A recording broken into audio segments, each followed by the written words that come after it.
निकाली, किसी का दिल तोड़ने की बात निकाली, किसी को धमकी दी और ये हमको कहते कि हम असदुद्दीन ओवैसी को उसका हाथ और पैर तोड़ के हैदराबाद भिजा देंगे। मैं राहुल गांधी से कहना चाह रहा हूं, राहुल गांधी जी आप मुझे नहीं जानते। मैं जब इस दुनिया में आया तो मेरी मौत का वक्त अल्लाह ने तय कर दिया है। और सुनो राहुल गांधी, सियासत तुम सिर्फ नहीं जानते। जब हम दुनिया में आए तो एक आंख में किसी एक बड़े अल्लाह के वली ने हमारे कान में अज़ान दी, दूसरे कान में हमारे वालिद ने हमसे कहा सियासत। तो सियासत हम जानते हैं। और अगर आप ये समझते कि हमारे हाथ और पैर काटने से हमारे हौसले खत्म हो जाएंगे, राहुल गांधी एक बात याद रख लो, मेरे हाथ भी कट जाएंगे तो मैं ये मजलिस के परचम को अपने मुंह से लगाकर बुलंद करूंगा इंशाअल्लाह। अगर मेरे पैर भी कट जाएंगे तो मैं दुनिया में जिंदा रहूंगा तो रेंगता रहूंगा, मगर मैं अपनी जमात के हरे परचम को बुलंद करता रहूंगा इंशाअल्लाह ताला। तो मेरी जमात और मेरे गरीबों के, इन मजलूमों के इंसाफ के लिए अगर आप समझते हैं राहुल गांधी के मेरे हाथ को काटना जरूरी है, मेरे पैर को तोड़ना जरूरी है, अरे पैर हाथ की क्यों बात करते हो राहुल गांधी? मेरी जान ले लो, मैं तैयार हूं सीमांचल के लिए मरने के लिए। और हम जज्बात में लाने के लिए नहीं कह रहे, यकीनन मुझे इस दुनिया से जाना है, जमीन की ग़िज़ा बनना है, हम सबको जमीन की ग़िज़ा बनना है।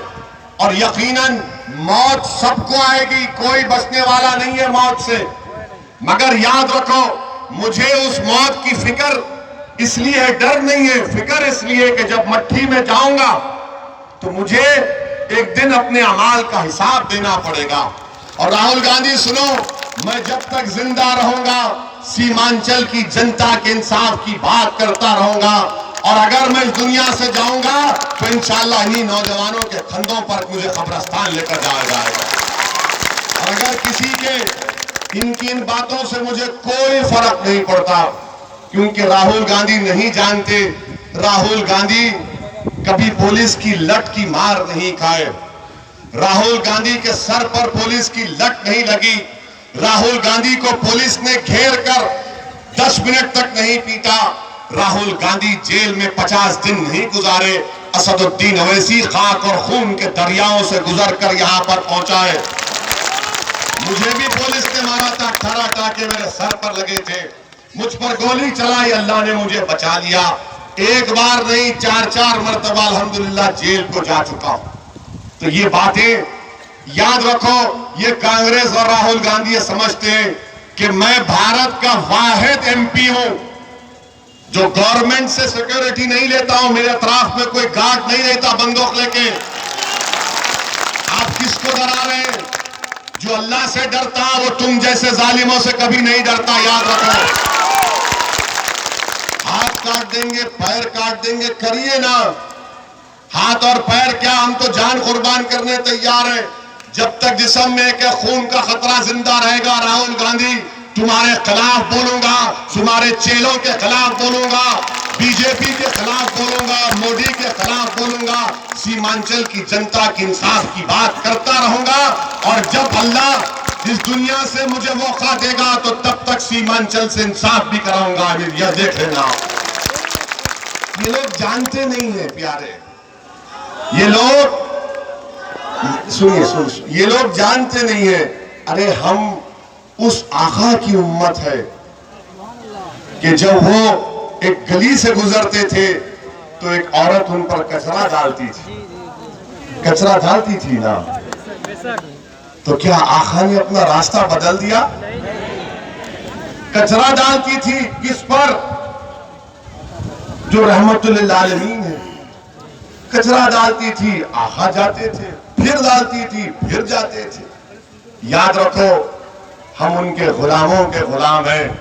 हम जो रास्ता चुन लेते हैं, तुम उसमें कांटे डालो, आग डालो, क्या करते करो, रास्ता नहीं बदलेंगे, वही रास्ते पे चलेंगे। तुम्हारा कुछ भी कर लो, तुम्हारे इस तरह के राहुल गांधी अपने चेलों को समझाओ अपने चेलों को समझाओ, क्योंकि मजलिस इत्तेहादुल मुस्लिमीन की बढ़ती हुई मकबूलियत और कांग्रेस पार्टी को मालूम हो गया कि अब सीमांचल में मजलिस का परचम गाड़ दिया गया, या ऐसे मजलिस को उम्मीदवार कामयाब होने वाले।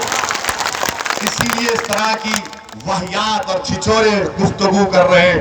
ये आप, मुझे यकीन है कि आपके दिल में एक चावल के बराबर मेरी मोहब्बत होगी। मुझे यकीन है कि उस मोहब्बत पर आप 7 तारीख को कांग्रेस पार्टी को जवाब देंगे और उनको बता देंगे कि जमहूरियत में ताकतवर कौन है। यही बात हम कहकर आपसे रुखसत होते हैं और आपसे गुजारिश करते हैं कि आप 7 नवंबर के दिन अपना एक वोट अंजर नईमी साहब को देकर कामयाब करिए। मजलिस इत्तेहादुल मुस्लिमीन जिंदाबाद, सीमांचल जिंदाबाद, सीमांचल जिंदाबाद, पतन छाप जिंदाबाद, पतन छाप जिंदाबाद।